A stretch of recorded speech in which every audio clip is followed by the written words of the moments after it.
This is an iHeart podcast. Guaranteed human. With no fees or minimums on checking accounts, it's no wonder that Capital One Bank Guy is so passionate about banking with Capital One. If he were here, he wouldn't just tell you about no fees or minimums. He'd also tell you about how Capital One cafes are open 7 days a week to assist with your banking needs. Yep, even on weekends. It's pretty much all he talks about, in a good way. What's in your wallet? Terms apply. See CapitalOne.com/bankguy. Capital One N.A., member FDIC. Stuff You Should Know is brought to you by Grainger. Grainger knows that if you're an HVAC technician and a call comes in, you need a partner that helps you find the right product, fast and hassle-free. And you know that when the first problem of the day is a clanking blower motor, there's no need to break a sweat. With Grainger's easy-to-use website and product details, you can be confident that soon you'll have everything humming right along. Call 1-800-GRAINGER, click Grainger.com, or just stop by. Grainger, for the ones who get it done. Hey everybody, it's me, Josh, and for this week's Select, I've chosen our July 2020 episode on robber barons. It turns out that today's billionaires and leaders of industry bear some resemblance to the robber barons of the Gilded Age, but there are some big differences. Namely, today's billionaires are kind of terrible at philanthropy, and the robber barons of the last century were far less preoccupied with outer space. Hope you enjoy this episode. It's a pretty good one. Welcome to Stuff You Should Know, a production of iHeartRadio.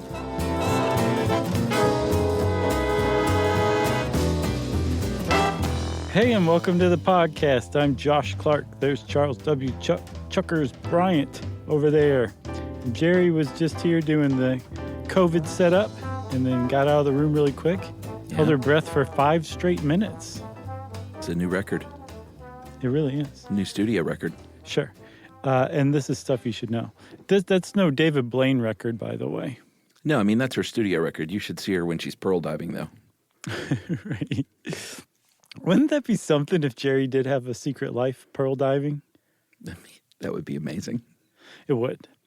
But we're not talking about Jerry, Chuck. Enough about her. Instead, I propose that we have a nice, pleasant conversation about robber barons.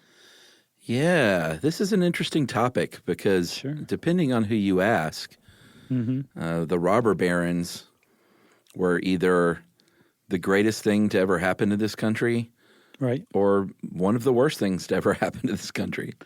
Yeah.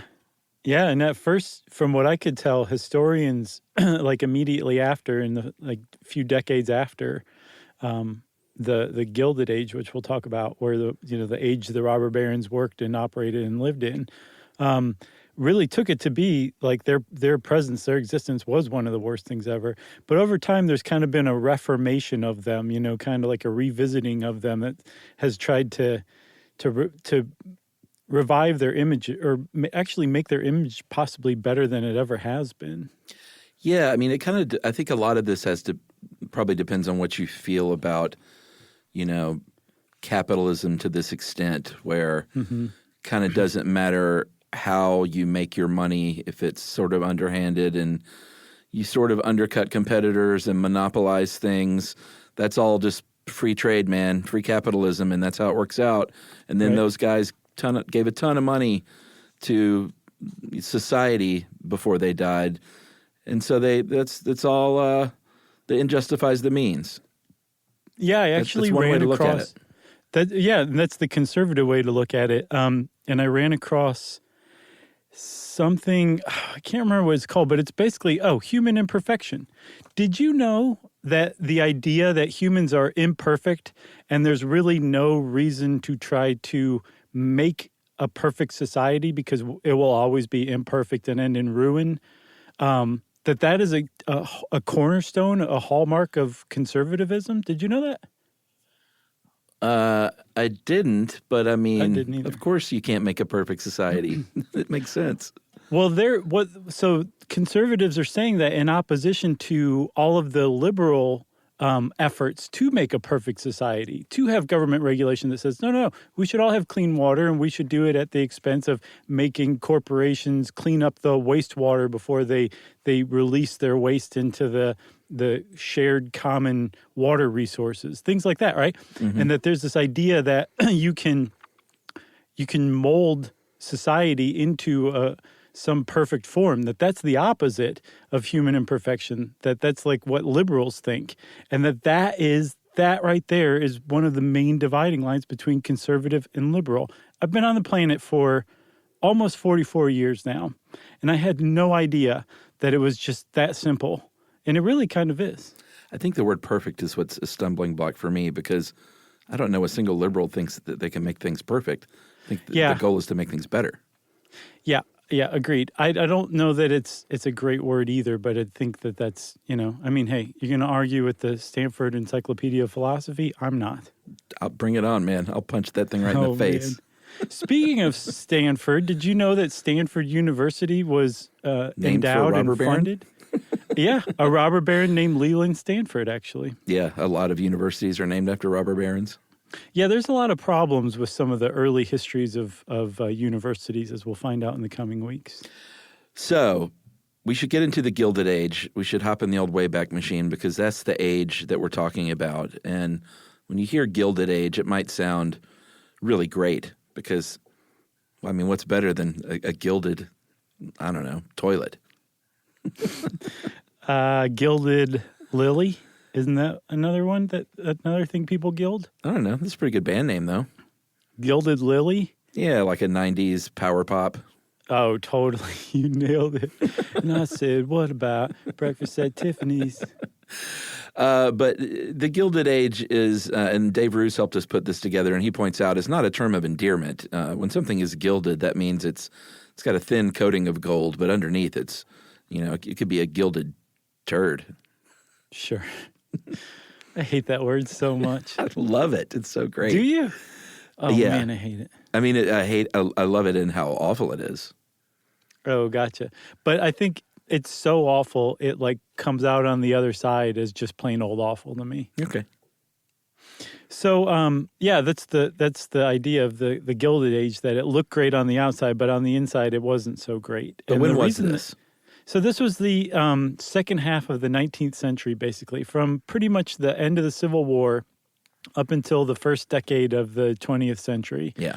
And it was characterized by a huge, massive shift in the American economy, where I saw somewhere that at some point in the 1860s to some point in the early 1880s, in about 15 years, the American economy doubled in size in 15 years. Wow. That's how massive it was, and that's how fast it happened. And what it was a transition from an agrarian society to an industrial society, and it happened virtually overnight as far as history goes.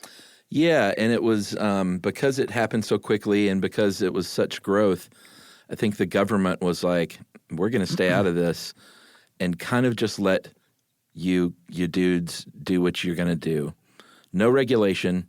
You can be as competitive as you want to be, and you can scratch every capitalist itch you want, and we're just going to let that happen because we're also kind of getting rich on the side. Right. So that kind of raises something that I saw, is that the idea that it's kind of like a myth of the laissez-faire government during this era. They were definitely laissez-faire when it comes to regulation and letting corporatists run roughshod over labor. But they were anything but hands-off when it came to corporate welfare and political entrepreneurship and helping out the wealthy class at the expense of the people in general. So on one hand, they were laissez-faire. On the other, they were not. Yeah, and what we're talking about is stuff like snatching up resources where you could, hoarding them for yourself, building such a massive business that you could drive out every other smaller business, drive them right out of business by undercutting their prices. Mm-hmm. Jobs were more scarce, so you could have people work harder for less and less wages, that kind of thing. Right, exactly. And what's crazy, like, it was a dog-eat-dog economy. Yeah. It was just nuts how it happened. And there was a lot of, like, learning on the fly, and the learning curve was extremely steep. Because, I mean, this was just basically a country of farmers who had been, looked down upon by Europe for a century or more. And they all of a sudden were captains of industry. And the most ruthless among them were the ones that rose to the top because, like you're saying, there was no rules. There was no regulation. There weren't any standards of business. They were all figuring it out as they were going along. And they went immediately to the worst impulses that capitalism can raise in a person when you're in pursuit of as much possible wealth as you can get, and there's plenty of it to be had. And then, like you're saying, not only did the federal government not get involved, they weren't equipped to get involved because at that point, most of the government was focused on local stuff. And now all of a sudden, as the United States is truly becoming a continent-wide nation, the federal government is kind of lagging behind to catch up. It wouldn't really begin to catch up in the progressive era. And some would say that the pendulum swung the exact opposite way to the exact opposite extreme direction that it had during the Gilded Age. Yeah, I mean, let's talk about the Gilded Age and I guess just you owe it all to trains, really, and trains you owe to steel. So you got to go back a little bit.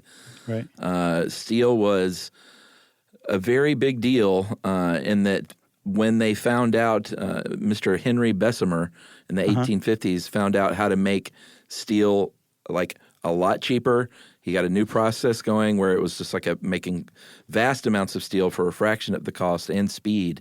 Right. And all of a sudden, you could open up those local rail lines to stretch across the country, and all these regional specialty businesses and industries, whether it was, Cincinnati was known for furniture, and obviously in places like Wyoming, you had coal and you had copper in Montana and you had a lot of timber in Oregon.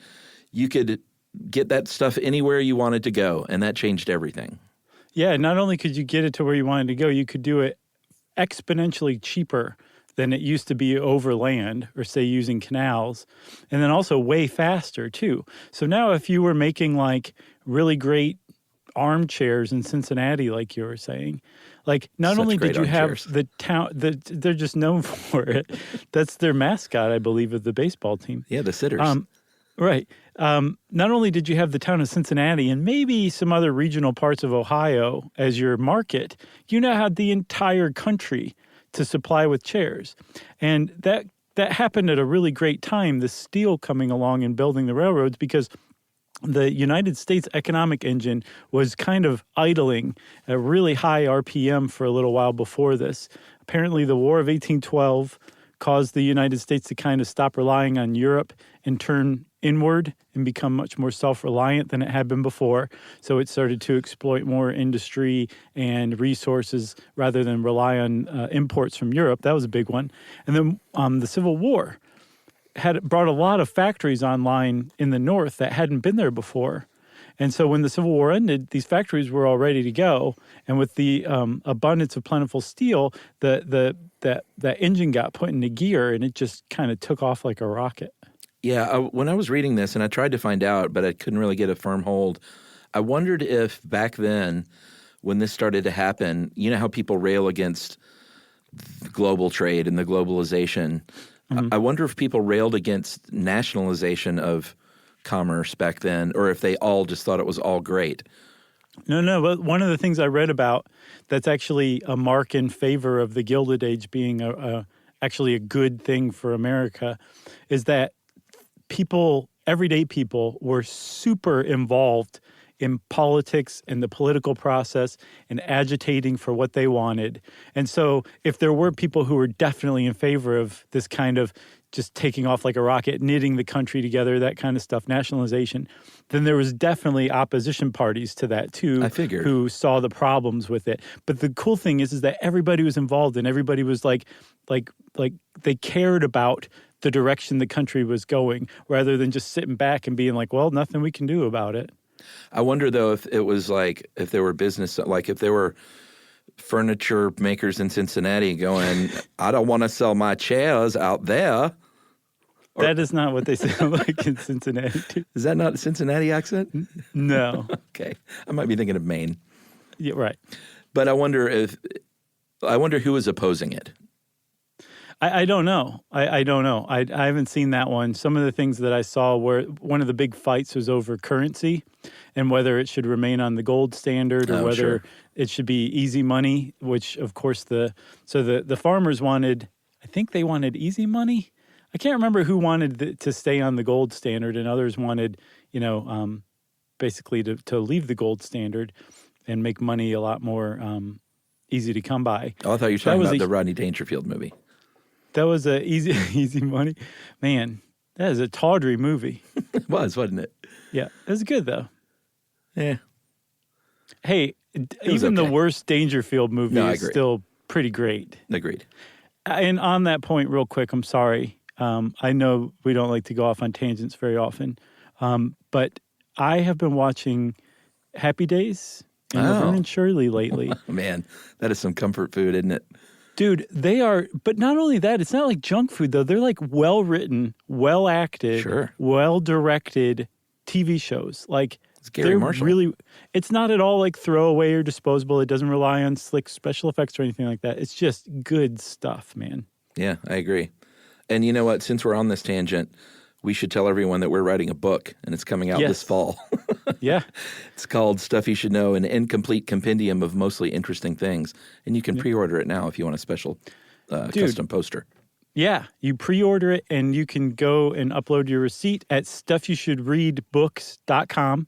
And then there's like a little thing that says, like, get your pre-order gift, and you upload a picture of your receipt, and they mail it to you. And you will be very happy with it because it's pretty awesome. Yeah, and we do want to sell these books out there. We want to sell these books all over the world. Yes. We're glad that the railroad exists so we can move these books around easily. Oh, man. You ain't kidding. Ship these things to Cincinnati. Right. So where were we? So we were shipping things. Regional businesses were becoming national businesses. People were leaving the farms. They were leaving small towns. They were going to the big city. Immigrants were pouring in from Europe. African Americans were going north because Reconstruction didn't work out so well. Yeah, because it got abandoned. Yeah. Have we done one on Reconstruction? No, we really need to though. Totally. I mean, the more I've been reading a lot about that period in history, and yes, we need to definitely do one on that. But the point is, there are a lot of people flocking to work this, what was called the Second Industrial Revolution, where we saw over a period of about 40 years, factory output went from $1.9 billion to $13 billion. Right. I mean, like, this happened like almost overnight. It's astounding how fast this happened. I don't think it even happened this fast in the first Industrial Revolution, the one that started over in Manchester. Like, I think that this is nothing like this has ever happened in the history of the world as far as I know. I believe it. So, should we take a break? Oh, sure. I was just getting revved up. My own economic engine's idling high right now. Well, take your foot off the gas. Okay. And let's take a little break, and we'll talk a little bit about Mark Twain and a few economic stats of the day right after this.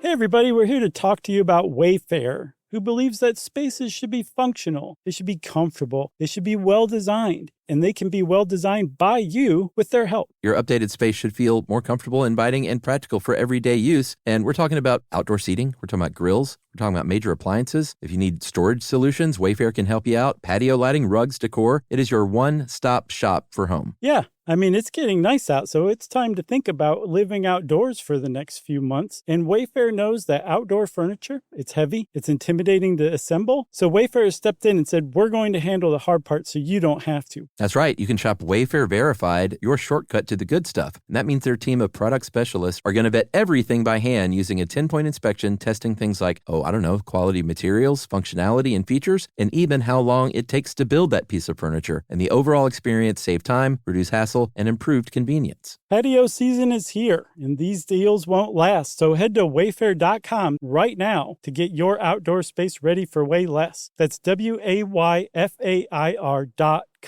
Wayfair, every style, every home. Everyone knows winter is the real mess maker. You don't need WeatherTech floor liners for summer unless you hit the beach and half the beach ends up back in your car, or the campsite dirt ends up in your trunk. Then you'd want a cargo liner, or a road trip goes sideways, lemonade spills, ketchup goes rogue, ice cream drips. Yeah, you'd be pretty happy about those WeatherTech seat protectors. So just to be clear, as the mud you're inevitably going to step in this summer, you don't need WeatherTech unless you plan on doing summer. Visit WeatherTech.com today. Hey everybody, here's a fact for you. In the United States, there is a break-in every 26 seconds, and that means that somewhere right now, an intruder is getting closer. And the problem with most security systems is that they only alert you after the break-in has started, and that's too late. Well, that's what makes SimpliSafe different. They use alerts. SimpliSafe's U.S.-based live agents, they identify threats on your property and help deter them before they actually break in. So the intruder never gets into your house. The crime is stopped before it even starts. That's right. And another great thing about SimpliSafe is they have no long-term contracts. They give you peace of mind and great value with their monitoring deterrence plans because they just start at about $1 a day. Yeah, SimpliSafe sent us a setup years back, and I still use mine every day. Yeah, and apparently setup, you can do it by yourself in under 30 minutes, so it's a really good value and it doesn't take long. So if you want to experience the SimpliSafe peace of mind, you can take advantage of the SimpliSafe discount offered to Stuff You Should Know listeners. Right now, you can get 50% off your new system by visiting simplisafe.com/stuff. That's half off at simplisafe.com/stuff. There's no safe like SimpliSafe.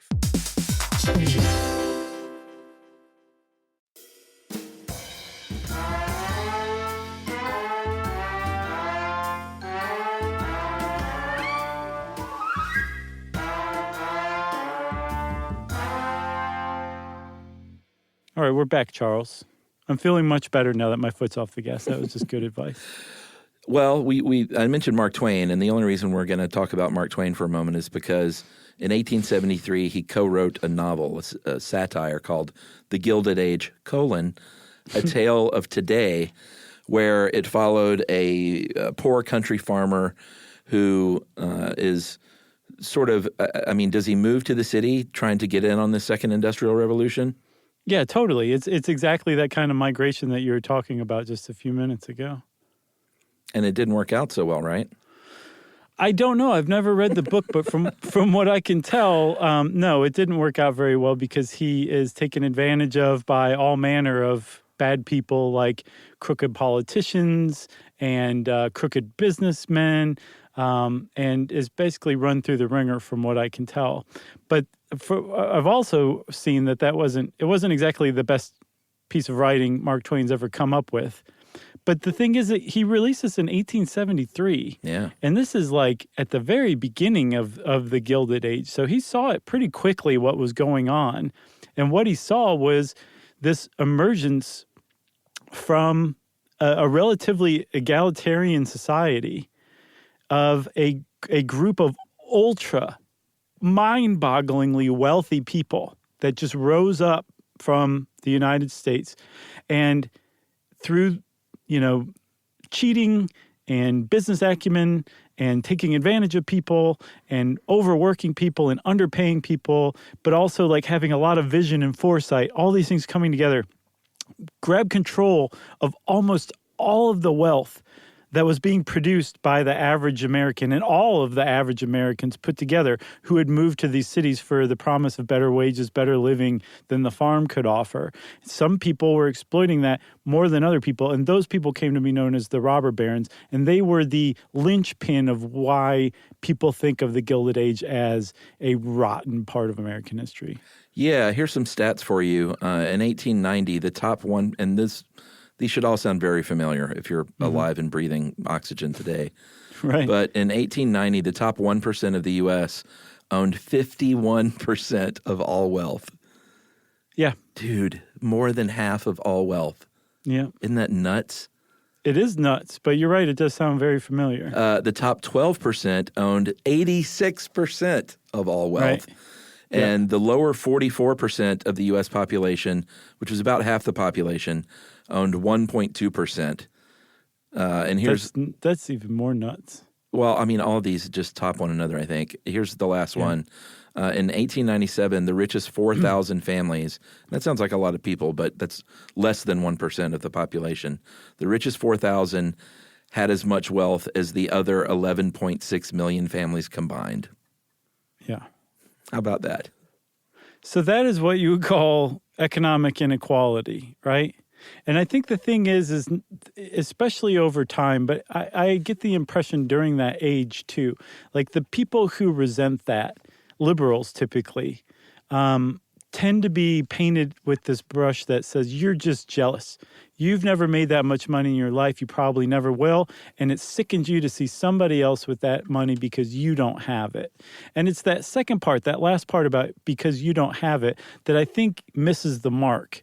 And that even at the time during the Gilded Age, today when people look at inequality, that kind of stuff, what a lot of them, I'm sure there are people out there who are just jealous and haters for that reason, but a lot of them say, no, like that level, that amount of disparity shouldn't exist. Where if there are people who are just genuinely suffering, who are just poor and aren't able to make it with whatever living they're making, if they exist, then you shouldn't have people who have that much amount of money. And that was a sentiment in the Gilded Age as much, too. It wasn't like they didn't realize this was going on at the time.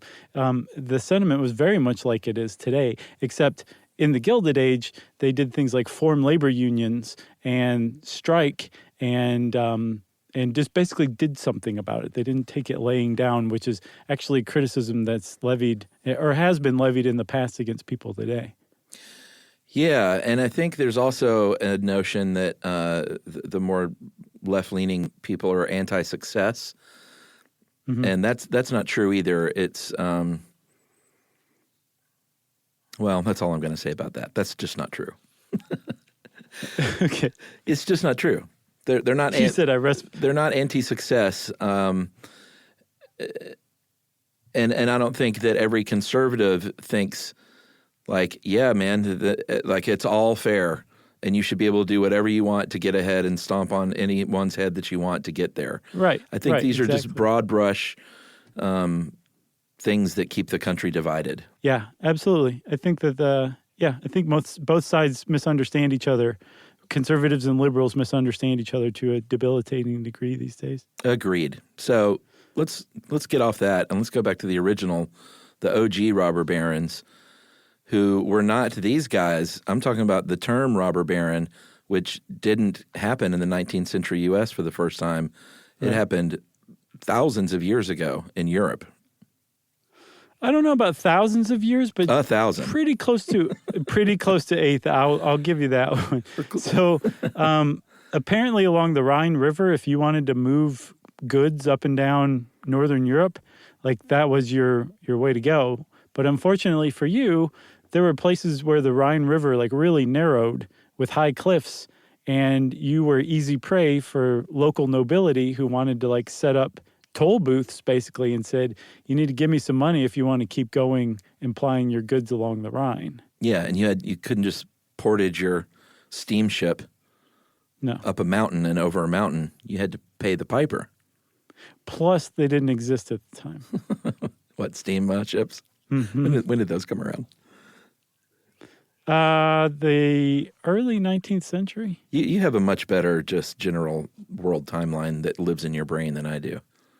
Well, I understand history perfectly and without any delusions or any of my opinions informing my vision of history as well. I think that's what you're known for. Sure. Wait, were you joking? Oh, no. Okay, good. I always get the time periods confused, so I rely on books and research like a big dum-dum. So do I. Yeah, I know, but then you keep it in your brain. Mine just floats out like you ever see those cartoons with birds flying around people's head when they get knocked out? Chuck, I've seen every cartoon that ever existed, and I remember each of them perfectly, without any of my opinions coloring my view of them. Those birds are always above my head. I don't have to get hit with an anvil or a piano. So the Rhine Gorge was one of those really narrow straits. And in 1250, Emperor Frederick III died There was no successor, and basically that meant no regulation. And believe it or not, even way back then, a lack of regulation meant that people would take advantage of that. That's crazy. Same as it is today. And It's almost like people are imperfect. almost. And so these thieves would move into that gorge, jam up those tolls, maybe just steal stuff if they wanted to as well. And they were named the robber barons. That's where that term came from, those people. Yeah, because they actually were like low-level nobility, and they already were well off, but that didn't prevent them from, trying to take advantage of the merchant class who were just trying to make their way and make a living. That's right. And that became like a really great description for some of the most successful business tycoons of the 19th century. I think it first popped up in an Atlantic article in 1870. Yeah. Where it didn't directly say that. It didn't say that these guys are the new robber barons, but it said that the old robber barons of the Rhine Valley were actually probably more honest than the new aristocracy of swindling millionaires. Burn. So that's a big time burn. So even in 1870, people were saying like, this is wrong. There's something like really wrong here. I mean, this is within just a few years of the Gilded Age really starting to take off, and people had already identified that there were some major issues developing. Yeah, it's so weird to look at this stuff and just how apt it applies to what's going on today. And I think some people think that these are all new problems and new issues, but it's as old as time, Yeah. It's so weird. It is a little weird it is weird. What's even weirder though is like, I believe if we look back, if we zoom out far enough, we see humanity kind of ever going upward, even though there's like peaks and valleys in the line. Sure. And the line overall is kind of moves upward toward something great, I think. But Toward perfection? I wasn't alive 10,000 years ago, so who knows? Maybe that was the pinnacle of human existence. I don't know. Yeah, maybe. So Who can say? Should we talk about a few of these dudes? Yeah, so I feel like we have kind of set this up, that the robber barons were ruthless business tycoons. And we're going to start with one of the first ones, Commodore Cornelius Vanderbilt, who, for my money, was the OG robber baron. Yeah, and Commodore is a nickname that, and as you will see, he later, Vanderbilt University is named for him, and their mascot is the Commodores because of him. And a Commodore is a naval officer, sort of above, not quite an admiral, but above a captain. I think they command a fleet. Oh, well, that's actually pretty appropriate because he did command a fleet of ships, originally a sailboat, I think when he was 14, and then steamships to ferry people around New York. I thought there were no steamships. There were by this time. Okay. And you know what's ironic? We were talking about steamships and when they were invented. The guy who invented steam, Robert Fulton, remember we did a whole episode on steam technology? Yeah. He had a 30-year monopoly in New York to ferry people using steamships. That's right. And ironically, Cornelius Vanderbilt had to overcome that monopoly using ingenuity and his own resourcefulness, and eventually was successful in breaking that monopoly just through good business tactics that actually resulted in far lower fares for everyday people and companies. I think just at his first try, by improving the size of the steam engine and using cheaper anthracite coal, he managed to drop the average ferry price from like $7 to $3 in his first try. That's amazing. Yeah, so I think that's really kind of like instructive though, man. Like think about it. We think of this guy as like a ruthless robber baron, and in many, many ways he was, as we'll see. But he was able to get to that position by outwitting and outsmarting other robber barons. And that was the climate at the time. Like it's so easy to sit back from this time and just be like, just judge. And it's actually kind of fun too. It's a great pastime. But you also have to remember at the time, that was the business climate. That's just what it was. And if you weren't willing to do that, well, then you were not going to make it in business, which is fine. Like maybe you'd say, this is too cutthroat for me. I'm just going to sell out to these guys. And there's nothing wrong with that. But the ones who were left standing are the ones that, history still remembers for better or for worse. Yeah, and it's worth pointing out, and as we'll do with, I think we're going over 4 of these guys, but some had money born into it, some started out very poor. And Cornelius Vanderbilt, even though that sounds like such a rich hoity-toity name now, he was born very poor. He was born in 1794 in a farming family on Staten Island and quit school when he was 11. And that's when he started working on the boat docks. And he was literally a self-made man, starting with that first little ferry boat that you mentioned at age 14. He was a big dude, and he was very savvy, but also very ruthless. And this is something that you'll see with a lot of these men, was a competition and a competitive edge and nature. Right. That was sort of the underlying thing with all of them, I think. That I watched There Will Be Blood recently for Movie Crush, and Daniel Plainview was very much based on some of these robber barons. Yeah. And that he has that great classic line from that movie when he goes, "I have a competition in me. I want no one else to succeed." And that just crystallizes that character. And I think a lot of these guys, it wasn't enough to just get rich. They wanted to devastate the competition. Right. So it makes you wonder, is that just there's just at any given time, there's a handful or a multiplicity of people who are like that. It's just that these guys happen to be living in a time where they had the freedom and ability to exercise that to their greatest ability. Or was it that these guys shaped the business world because they all happen to be alive at the same time? I don't know, I wonder. It's interesting, though. It's that competition. And again, with the Plainview, not just a competition to succeed, but a competition to see that others don't. Right. So did you talk about the railroad yet? I didn't catch it. No. So, he started off in the steamboats, but if you know Vanderbilt, he was a railroad guy. And if you look at the list of robber barons, I'd say easily like a third of them were railroad men. Yeah, because there was so much money to be made from the railroads. It was just like printing your own money. And one of the reasons why was because there's so much stuff being shipped over the railroads that if you owned the railroad, you got a cut of every single industry. Yep. Because every single industry basically had to use your form of transportation. That's why they all got into it. Plus, it was wide open. Like there was so much open space and so much room for expansion that it was a good time to get rich off of the railroad for sure.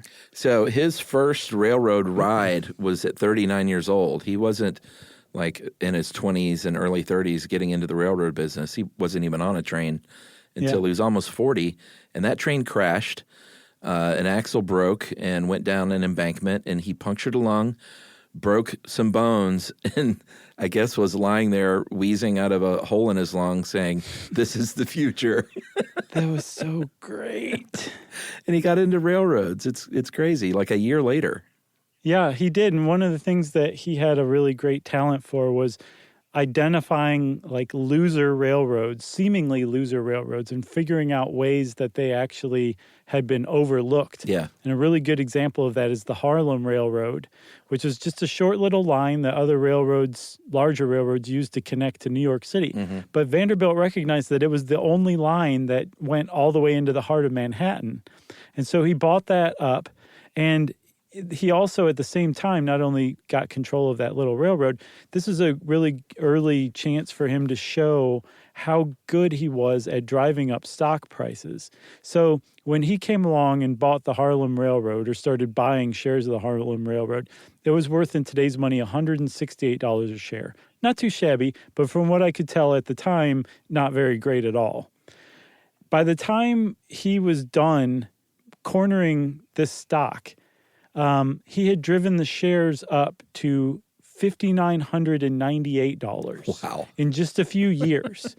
And so in doing so, not only did he make a ton of money for himself, he also developed this reputation that made owners of other railroads say, I own a bunch of shares in my railroad. You want to come buy mine and drive my stock price That's up right. and then buy me out? And so He said, eventually "Sure." he didn't even have to plunder other companies. They came to him and just said, here, buddy, buy us, please. They were Blue Star Airlines. What is that? Remember that from Was Wall that Street? from There Will Be Blood? No, there were no airlines and There Will Be Blood. No, remember Wall Street? That was the one that Martin Sheen worked for. Yeah. That Gecko that was- came in and bought out, and I think he shuttered them, though. That was the difference. Yeah. Yeah, he was a corporate raider. He and actually that era, the 80s junk bond era, is frequently cited, or it was at the time, as the second Gilded Age. So Yeah. this is not the first time we're living in what's known as the second Gilded Age. So to put a bow on Vanderbilt, he consolidated, like you said, all these railways between New York and Chicago. He manipulated stock. He fixed prices. Like you said earlier, the government wasn't looking, so you could kind of do what you wanted. And he became a very, very, very wealthy man. And like a lot of these guys, late in his life, turned into a philanthropist, built Grand Central Station. It was called the Grand Central Depot at the time, which during the recession provided tons and tons of jobs for people.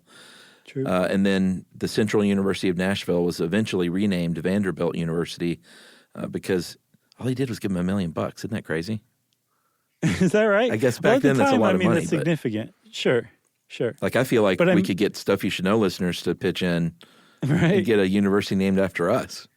Let's try that, actually. Like Stuff You Should Know We could do we could Morganize a struggling university. How about that? Hey, one more thing about Vanderbilt. So he left about $100 million to his, mostly to his eldest son, William. In 6 years, William doubled that, Wow. mostly by investing in railroads. That's how much money you can make in railroads. And William was also well known for throwing probably the most lavish party in the history of New York City. They spent $1.8 million in today's dollars on champagne alone. Yeah, that was when he finished his mansion on Fifth Ave. And I looked it up to see if any of these robber baron mansions were still around today. But yeah. I don't think it. I mean, I know this one was demolished in 1926. So if you want to get a really good idea of just how rich these people were, go to Newport, Rhode Island, Oh, man. and visit Millionaires Row. Dude. Because there's a huge overlooking this cliff. There's a long row Yeah. of the most astounding mansions you've ever seen, It's- built during the Gilded Age. It's one of the better walks you can take in life. It really You is. got the And I ocean mean, on like, one side and then these Yeah. mansions on the other. It's really cool. And each mansion is so different from the others. Yeah. That just touring them is amazing. You could just be utterly disgusted by the concept of billionaires or robber barons or whatever, and you can still enjoy taking this tour of these mansions. They're just works of art, you know? I agree. It's really worth a visit. Plus, Newport's just one of the more charming towns in the I country. love Newport. Or you could take a hate walk and just look at those mansions and think about what a wrecking ball would look like. You shake your fists at the dumbwaiters and all that. But then you turn around and look at the ocean and think, oh, okay, all right. It's really cool. It's definitely cool to visit them for sure. And by the way, a little piece of trivia: if you enter Central Park at the 105th Street entrance, that big, beautiful iron gate was from that mansion, the Vanderbilt mansion. They donated a lot of the stuff before they demolished it. Is that right? Yeah. So I mentioned Morganization, and that's actually named after the next robber baron we're going to talk about, okay? Do we break beforehand and No, tease I that? think we break after Okay. JP. How about that? Are you okay with that? Sure. Okay. So then we're going to hang in there, everybody. Don't fast forward yet. We're going to stick around and talk about JP Morgan right now. Yeah, he was born with money. He did not come from meager means and work himself up by his bootstraps. He was the son of a very successful banker and merchant and used those connections to get a plum job at Wall Street when he was 20 years old. And then when he was in his 30s, he partnered with a guy named Anthony Drexel, who was a banker from Philly, and created Drexel Morgan and Company. Mm-hmm. And it became one of the biggest investment banks at the time in the world. Yeah. And this was when he was in his early 30s, like you said, right? So JP Morgan was known as the guy who financed all the other robber barons. and he had his fingers in basically every pot that was going on. He also knew that like you could make money off of the railroads because you were taking a cut of all the other industries. So he definitely got involved in them. But his whole thing was what's called horizontal integration, where you basically come along, you say, this industry should be doing way better than it is. I think there's too many competitors and they're all holding one another down. I'm going to slowly start buying them up. And here's the thing. This is how you get control of a full industry during the Gilded Age. You go to a couple, you start buying them up, and then you put all those together and you form a bigger company that's way leaner, has much better economies of scale, and you can compete better against all the other guys. So you start buying some of the other guys up because they're facing going out of business now. And then you've got left the real holdouts, the ones that are never going to sell to you because they hate your stupid face and they'll never give a penny to you. Make sure that you'll never set foot in their offices ever again. And what you do then is you start selling for less than cost. Yeah. You're a big company, so you can totally stand that for a much longer time than these holdout competitors, and they face either financial ruin or you eventually put them out of business. And either way, you no longer have that competition. You literally control an entire industry, consolidated into one beefy mega company, and all of a sudden you have what's called Morganization, which was, I don't know if it was pioneered by J.P. Morgan, but he definitely perfected it enough that they named the process after him. Yeah, and that's a good example of what I was talking about earlier. Is it's not enough to succeed and be successful, but to make sure no one else can be. Mm-hmm. So like it would be the kind of thing in that one company you were talking about that may be kind of pretty small even, but they might have an iron grip on one very tiny region of the United States. Mm-hmm. And you could just let them have their business.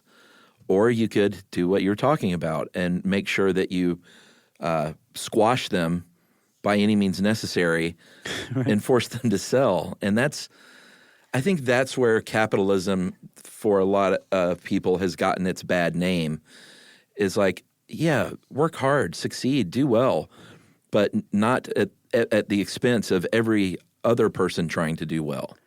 Right, because it interferes with something this country's based on, which is called equality of opportunity, which is the idea that, at least under the eyes of the law, every single person in America has an equal shot at making it, at making something of themselves, of having like a good life.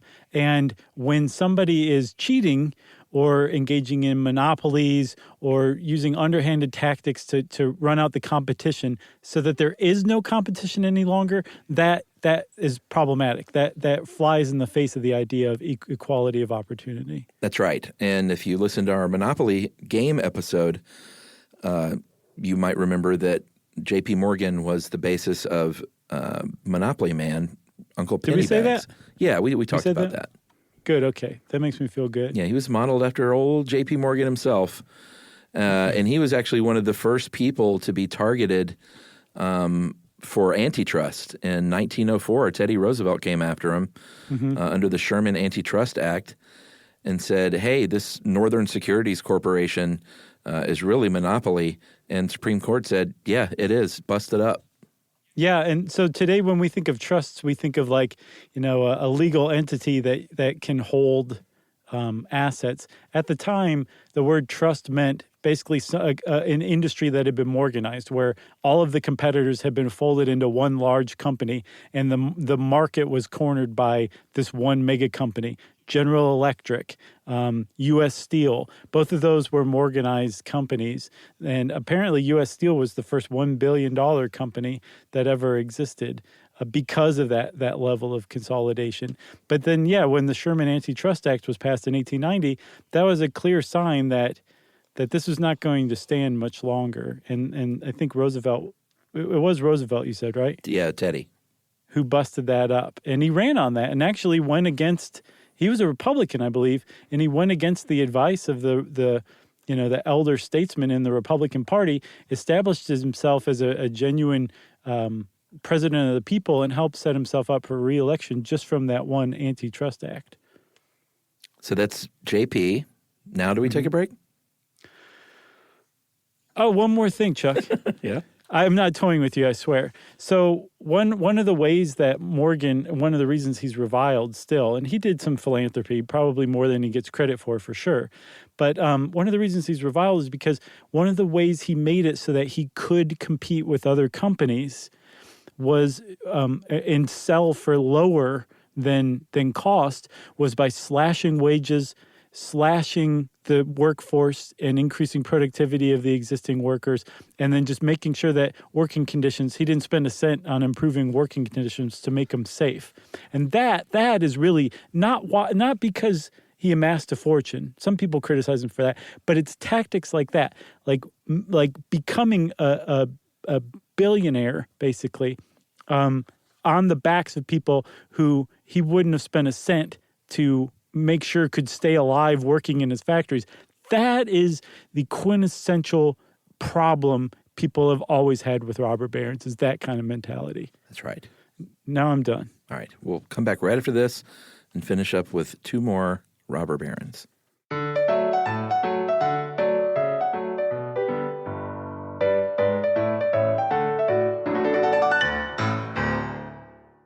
Everyone knows winter is the real mess maker. You don't need WeatherTech floor liners for summer unless you hit the beach and half the beach ends up back in your car, or the campsite dirt ends up in your trunk. Then you'd want a cargo liner, or a road trip goes sideways, lemonade spills, ketchup goes rogue, ice cream drips. Yeah, you'd be pretty happy about those WeatherTech seat protectors. So just to be clear, as the mud you're inevitably going to step in this summer, you don't need WeatherTech unless you plan on doing summer. Visit WeatherTech.com today.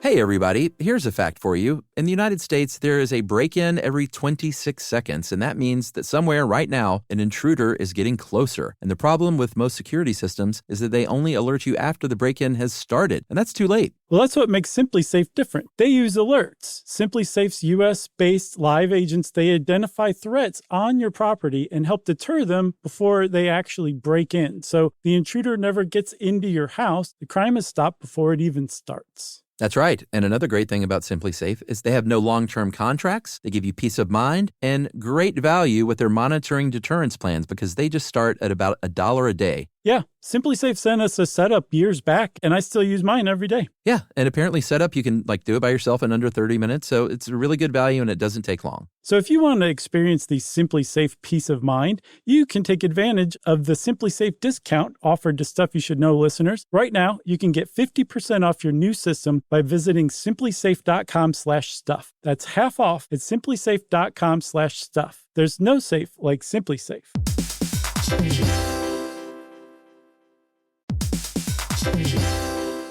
Work can be a little weird. One minute you're in a meeting that could have been an email. The next you're trying to decode corporate jargon that somehow means nothing. And don't even get us started on the quick sync that turns into a 45-minute deep dive. Yeah, well, the truth is figuring out your career isn't always straightforward. Whether you're trying to grow, pivot, or just stay relevant, it can feel like you're navigating it all on your own. Well, that's where LinkedIn comes in. That's right. LinkedIn can help you grow your career, helping you confidently navigate your path with insights, ideas, and inspiration from your professional community. You can stay up to date with the latest trends in your field, connect with people who get it, and discover opportunities tailored to your goals, your experience, and what actually matters to you. Whether you're looking for something new or just trying to grow where you are, LinkedIn gives you the tools and connections to move forward with confidence. Because LinkedIn is the network that works for you. Visit linkedin.com/knowstuff to learn more.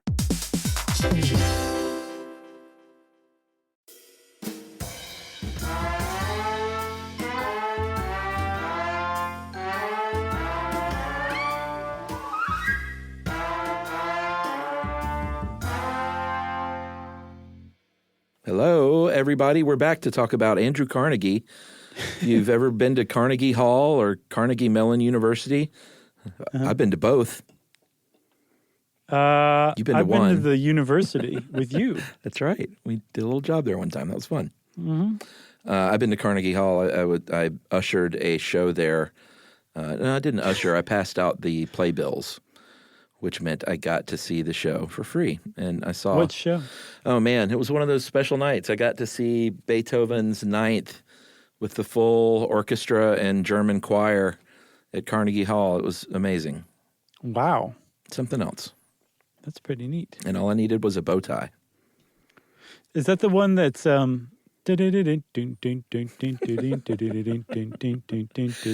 No, maybe I named it wrong. It's the dun dun dun dun dun dun dun dun. Oh, the Die Hard song. Yeah, the Die Hard song.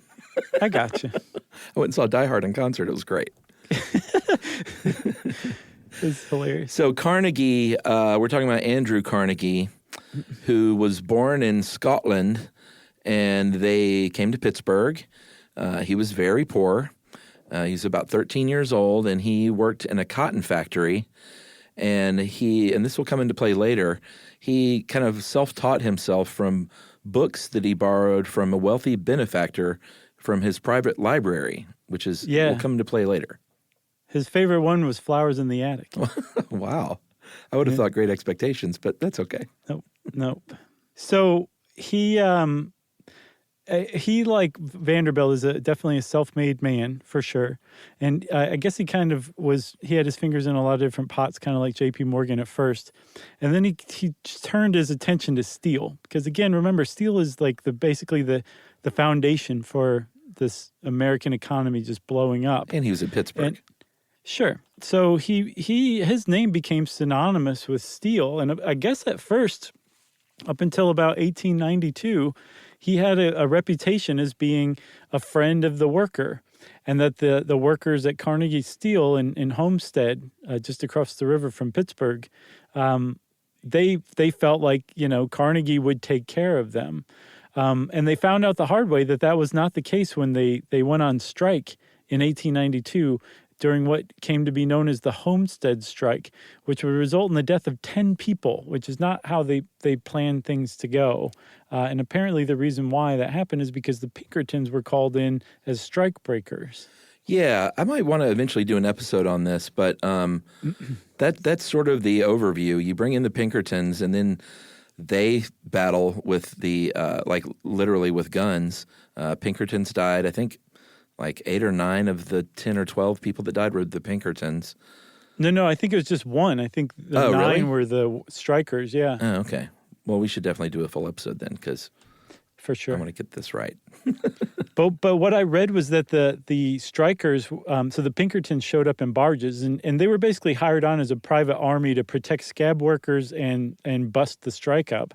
But they arrived in barges, and after the initial violence, the striking workers and some of their families surrounded these barges and demanded that the Pinkertons come off the boats. Didn't they burn them? Pinkertons, so the Pinkertons said, okay, we'll come off if you guarantee our safety. And they said, fine. And the Pinkertons came off, and they got beaten by all of the strikers. They just completely went back on their word and then set their barges on fire. I guess the Pinkertons escaped to the factory with their life, and the National Guard was called in to quell the violence. Yeah, well, National Guard was called in not only to quell the violence, but also called in to act in the interest of Carnegie. So he kind of commandeered his own little personal army to help take care of things. Right, starting with the Pinkertons and then with the National Guard. And it's like this kind of collusion that is also another huge criticism. Like we were saying, the government is known for being like laissez-faire as far as regulation is concerned, but they'll totally send in the National Guard, not just to quell violence, but to make sure that the strike breakers don't attack the scab labor to keep the factory going. And that kind of like government capital collusion at the expense of the workers there's a long-standing tradition of that being almost universally reviled in America. Over enough of an arc of time, if that keeps up, more and more just everyday Americans start to notice and start to resent it. And that apparently is a really good force for social change, because Americans don't like that kind of thing after a long enough period of time. Yeah, and I think Carnegie tried to distance himself from that strike by saying that he was sort of out of the loop. He was in Scotland the whole time. But they have since found correspondence that shows that he was very much involved in that. And, there's some speculation that he may have had some genuine moments of regret and guilt over that because he was a big-time philanthropist later in life. I think he said in his book, The Gospel of Wealth, the man who dies thus rich dies disgraced. And we mentioned the libraries coming back into play. He built more than 2,500 libraries, and that's really one of his big legacies, along with the arts, the Carnegie Corporation, and the Endowment for International Peace, Carnegie Mellon University, Carnegie Museum. But the libraries really have made a pretty big difference in this country. They really have, for sure. And he was one of just the all-time great philanthropists in American history, for sure. But he still pales in comparison to the all-time top record holder philanthropist, John D. Rockefeller, who is also a robber baron, but he also is far and away America's most prolific and generous benefactor, for sure. He was also one of the most visionary philanthropists of all time, too. Yeah, and some people say that he was, if you just account for money and inflation, the richest man ever to live. I'm not sure how they calculate that because his $900 million peak in 1912 is about $23 billion today. So here, I saw how. You ready? I'm sure go ahead. If you do his wealth relative to the total economic output, which is an even larger figure than gross domestic product. I had a feeling it was something like that. His wealth represented 2% of the total economic output of the United States at the time. To have that value today, you would have to be worth about $350 billion. Okay. And I think Jeff Bezos is worth 140 or something like that. Yeah. And I think we didn't even mention, was it Carnegie that had at one point like $1 of every $20 in circulation was his? Yeah, that's right. That was Carnegie for sure. Yeah, I mean, these numbers are staggering. For sure. For people like Rockefeller and Carnegie. It's unbelievable. But the thing is, in like John D. Rockefeller was a ruthless businessman who put a lot of people out of business, brought a lot of misery and hardship on just small, everyday producers of oil, which we'll see. But again, it's really difficult to overstate the impact that his philanthropy has had on the United States. He peaked at $900 million, like you said. When he died, he'd given away everything but $26 million of that. And he probably felt kind of bad that he had $26 million left because he was a very religious man, and apparently he learned very early on that it was every man's religious duty to make as much money as you possibly can and then to give away as much money as you possibly can too. And he apparently lived that even before he was wealthy. When he was still just a average worker, he would give away something like 10% of all of his paycheck. So he was a philanthropist his whole life for sure. He was still a robber baron too, though. Yeah, and his whole, of course, oil was his business, Standard Oil. It was just a Goliath, and there were a bunch of big, sort of like the railroads. It was oil, and the railroads were industries where you could have a bunch of people that had these huge corporations. But Standard Oil was far and away bigger than any of them. By the early 1900s, they controlled more than 90% of the oil market. Can you imagine? 90%. And the way that he cornered the market was, he did that standard Morganization kind of thing where he went around and bought at first and then started to turn up the heat on the competition on the holdouts.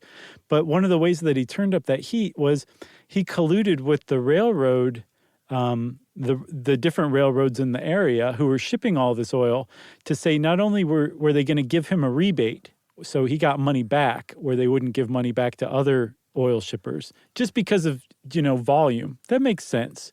But they also had to get his business, and he had so much business that they would do this. The railroads had to tax an added tax on all of his competitors. So they paid an extra 20 to 30 cents a barrel to ship. Not just paid more than he did because of his rebates. They paid more in addition to that just for not being John D. Rockefeller. And then on top of that, to keep him from taking that rebate and going around to other railroads and getting a cheaper rebate and abandoning that railroad, they actually gave him a kickback of that added tax. So his competitors were getting taxed by the railroads, and he was actually getting some of that tax himself too. You just can't possibly compete with that. And it put a lot of smaller oil producers and shippers and refiners out of business. It's amazing. It is. Let me see. He gave $75 million away to the University of Chicago. Well, it kind of founded the University of Chicago with that money. Also Spelman, too, which was established to educate freed slaves. Yeah. He bankrolled Spelman for its founding as well. And in one of our best and most favorite episodes, you might remember, the Rockefeller Sanitary Commission helped eradicate hookworm in the South. Yeah, totally. Remember that? That is one of our better episodes for sure. So those are just four of the sort of most famous and some might say notorious robber barons. Mm-hmm. Big, long list. You could throw Henry Ford in there, John Jacob Astor, Charles Schwab, Andrew Mellon. Jay Gould. Yeah, I looked at. I was thinking about J. Paul Getty, but he was later on. He wouldn't have qualified. So some of these guys had some terrible quotes too that also just made them despised through history. Carnegie said that it's not the man who does the work who gets rich; it's the man who gets other men to do the work. Yeah, which is not a very tasteful thing to say when you're ultra wealthy and breaking strikes with guns. That Jay Gould guy I mentioned, he said that he could hire one half of the workers in America to shoot the other half to death if he wanted to, which is another nice thing to say. And apparently, John D. Rockefeller once said, competition is a sin. So these guys had some terrible PR. And because of that, a lot of people have said, like, well, I wonder if some of the ultra-wealthy industrialists or innovators or people who, basically the billionaires who are leading the world today, are they just like robber barons with better PR and better marketing? Maybe. And apparently, supposedly that's not necessarily the case, and here's why. Remember I was saying that like robber barons were kind of being reformed by historians these days? Yes. Especially conservative historians.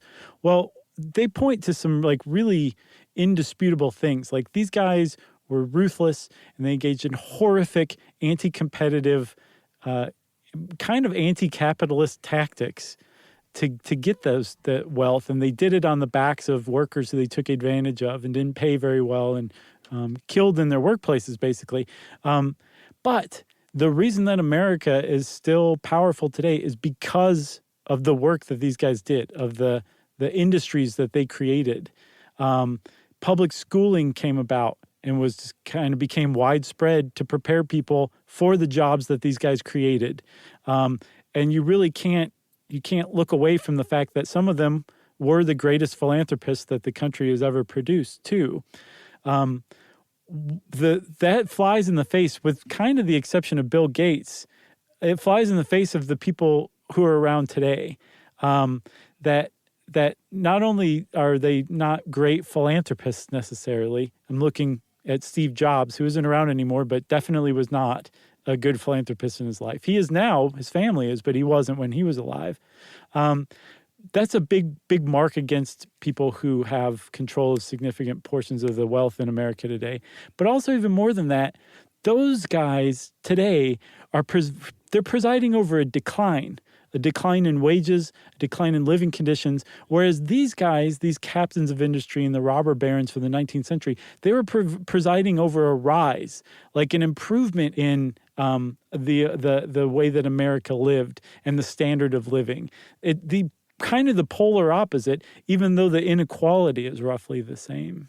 Very interesting. I think so too. I also wonder, though, too, if this inequality will usher in a second progressive era, which it seems like it has all of the markings to do that. Maybe too. so. We need to do a progressive era episode too sometime, okay? Deal. All right, well, since you said deal, Chuck, I think that's time for listener mail, huh?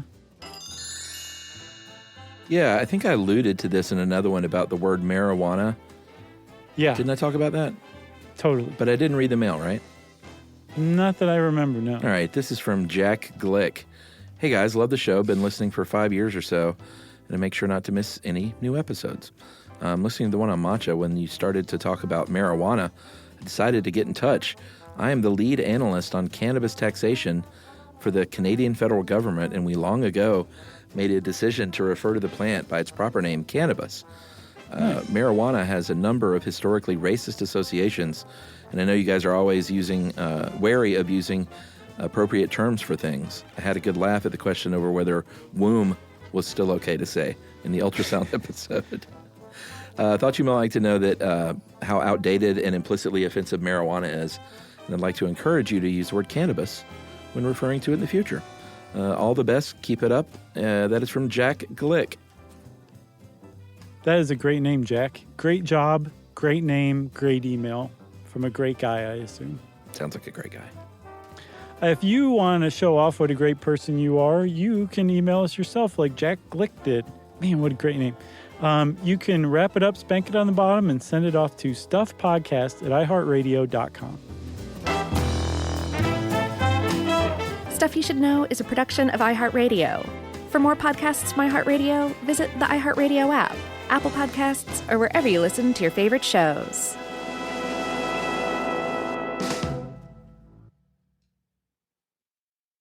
Geico presents a 30-second podcast between your podcast. Today's story is shared by one of our listeners. It's called Betrayed by Bill. It was in that moment I caught who was staring back at me in betrayal, or more like what? My insurance bill. With trembling hands, I grabbed my phone and switched to Geico, saving about $900 in the process, and never to be betrayed again. Now that was bloody riveting. It feels good when the story ends with savings. It feels good to Geico. Every parent should know the car ride soundtrack. Are we there yet? How much longer? I'm bored. Well, if you're taking an extensive car ride anywhere and you've downloaded the Lingo Kids app prior to leaving the house, you may experience something strange, right, Chuck? That's right. You may experience silence from the back seat. Your kid may go an entire car ride without asking once if they were there yet. How about that? And by chance of miracle, they may even ask if you could drive longer. Yeah, that's the magic in Lingo Kids. Over 4,000 interactive games, songs, and shows, including their favorite Disney characters. It turns the longest drives into the easiest ones, and honestly, you won't understand why you didn't download it sooner. That's right. Lingo Kids is the #1 entertainment platform for young kids, and it's free to download. Or go plus with the Lingo Kids subscription and unlock even more content your kids won't be able to get enough of. You can save up to 60% on the yearly plan. Just search Lingo Kids in the App Store or Google Play. Lingo Kids, everything kids love. You know, you could be adored by everyone and still completely ignored by your cat. Trust me, I know. But if you feed your cat Sheba, you can go from being ignored to truly adored in 12 days guaranteed or your money back. Sheba has a full menu of products, appetizers, entrees, treats, even a kitten's menu. It's so cute, so Sheba has a product for even the pickiest eater. Like Sheba Puree, it's made with bone broth, they are chef-inspired flavors, it's got a smooth and creamy texture that cats love, and contains no corn, wheat, soy, or artificial flavors. It's food that your cat's gonna love. To learn more, check out Sheba.com. That's SHEBA.com. This is an iHeart podcast. Guaranteed human.